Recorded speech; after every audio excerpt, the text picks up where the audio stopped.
Europos čempionatui Lietuvoje besirengianti šalies jaunimo iki 19 metų rinktinė nuo pirmadienio pluša treniruočių stovykloje Šiauliuose. Futbolininkų ir trenerių tvirtinimu šis miestas vienoms paskutinių repeticijų pasirinktas neatsitiktinai. Vestuvių nuotaikas iškvėpiam, jau susikaupę darbui. O tai šypsenos iki ausų darbo atsipalaidavimas. Aikštė puikiai. Ačiū Šiaulių klubui, kurie visada mums padeda ir su noru padeda. Tikrai, kol prašom, tą gaunam. O šiame etape, jau šlifuojam taktinius reikalus, kaip žaisim ir jau bandom sukliuoti komandą. Ieškojam, kur yra aikštė, kur viešbutis paprasčiausiai Lietuvoje stovyklauti norėjom. Kaune dar būsim 2 savaitės, tai tam pačiame mieste nesinorėjo būti. O daugiau ką, Palangoje aikštės kokybė labai prasta. Marijampolėje, nežinau, viešbučiais problema buvo to laiku, tai Šiauliai tinka labai. Viskas kaip ir suplanuota, viskas vyksta pagal planą, sąlygos tikrai yra puikios treniruočių sąlygos, treniruojamės, viską pagal planą, vaikinai noriai dirba ir viskas kaip ir neblogai. Treniruotės nesunkios, nes mes fizinį pasiruošimą jau esam praėję, tai dabar tik tai vis eina fizinis krūvis žemyn ir ruošiamės žaidybiškai, daug žaidžiame su kamuoliu. Tai viena iš lengvesnių stovyklų, viena sunkiausia buvo Lenkijoje. Ši stovykla labiau sulipdyti komandą iki galo, tai viena iš paskutinių stovyklų ir manau viskas man gerai pavyksta. Pats dalyvavai ne visose stovyklose, sunku dabar prisidėti prie tų komandos draugų? Na, aš senai su šia rinktinė sužaidęs ir akademiją sužaidęs, tai nėra labai sunku prisijungti prie visur ir panašiai. Man labai dadėjo tai, kad aš grįžau į Angliją ir prisidėjo, labai gerai pasitreniravau, fiziškai ir panašiai, ir dabar grįžęs tikrai gerai jaučiuosi. Lietuvos U19 rinktinės ir Anglijos Leicester City puolėjas Simonas Stankevičius mano, jog mūsų šalies komanda labai stipri. Vyriausiai rinktinės trenerį Antaną Vingilį neramina gynybos grandis. Stratego nuomonė tai opiausia problema. Viskas dabar labai gerai sukoreguota pas mus rinktiniai, mes esam tikrai labai stipri komanda. Vien mūsų komandinė dvasia labai stipri pusė. Ir manau tikrai galim daug pasiekti. Na, jie buvo aiškus ir anksčiau lyderiai. Ir startinė sudėtis jau aiškėja, dar yra klaustukų dėl gynėjų, dėl mūsų, kaip sakyčiau, silpniausios vietos. Derinam, ieškom, žiūrim, bandom.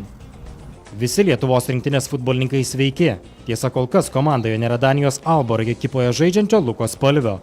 Futbolininkas dėl įtempto rungtynių grafiko prie rinktinės prisijungs čempionato išvakarėse Liepos 19-ąją. Aišku, mes kaip ir neturim dabar to tikro puolėjo Spalvio.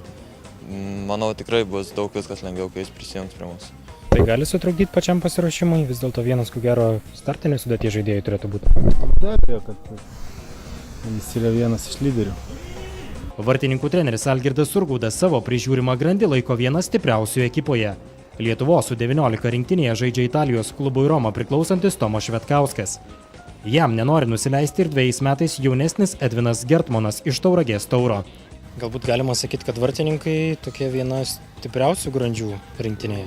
Aš tikrai manau taip, ypač Tomas Švetkauskas, aišku, nenurašom ir Edvino Gertmano, jis yra jaunesnis 2 metais už vaikinus, bet labai perspektyvus vartininkas, o Tomas, tai aš manau, yra vienas geriausių žaidėjų mūsų komandoje, ne veltui jis žaidžia Romos klube ir tikrai mes iš jo labai daug tikimės didelės pagalbos šitam čempionate.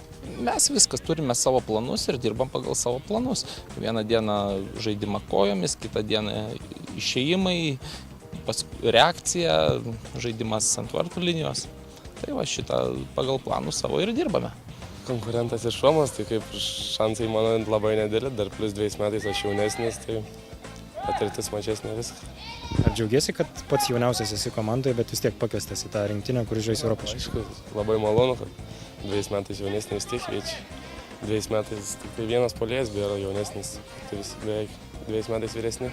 Futbolininkų ir trenerių teigimu stovykloje Šiauliuose krūviai gerokai mažesni nei Lenkijoje. Pastarojoje Bielos Podlaskoje mieste Lietuvos jaunimo iki 19 metų rinktinė treniravosi birželio 24 Liepos 4 dienomis. Tenais Lenkijoje mes jau daug metų su rinktinėm tenais stovyklaujam, ten tikrai labai geros sąlygos, ypač treniruočių bazė. Treniravomės po 2 kartus į dieną. Tai vaikinai tikrai nuoširdžiai sunkiai dirbo ir tikrai daug jėgų atidavė toj treniruočių stovyklai. Buvau ne iki galo, tai man tikrai, kol buvo pirmos dienos, tai gera aikštė, smagu treniruotis, bet kiek girdėjau, ant pačio galo ten visiems jau sunkiai buvo. Pradžia Lenkijos buvo taip pat fizinis pasirengimas, bet praėjom, po to vėl žaidybinis, žaisti su kamuoliu, kad pajusti kamuolį. Nes iš pradžių po to fizinio pasirengimo Palangoje, tos 3 stovyklos labai sunkios buvo, tai sunkiai buvo su to kamuoliu vėl pradėti žaisti. Daug traumų buvo iš po to, nuovargis viską. Bet apskritai stovykla Lenkijoje, aišku, buvo naudinga, ar ne? Labai naudinga. Lenkijai man iš viso pasirengimo pati naudingiausia buvo. Lenkijos stovykloje buvo daugiau akcentuojamas toks fizinis pasiruošimas, specialus fizinis pasiruošimas.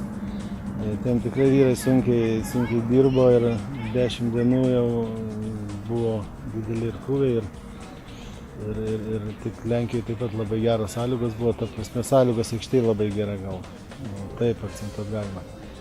Bet visi vyram, noriu padėkoti, visi tikrai su užsidegimu, su supratimu, visi ruošiasi, visi dirba.